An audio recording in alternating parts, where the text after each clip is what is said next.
Once again, it's your boy IP Mac, and we're $6. going to try the cheapest chicken in town. It's all right.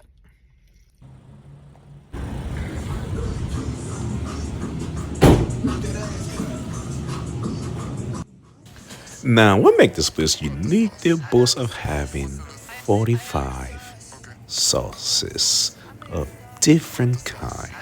But the chicken is first breaded in flours and dipped in the hot oil and get that little crispy. You can hear the sound of that crispiness.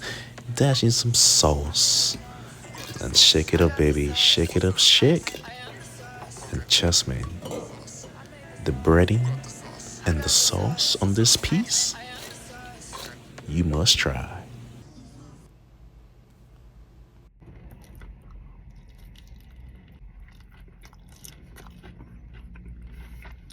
Not bad for $6 though.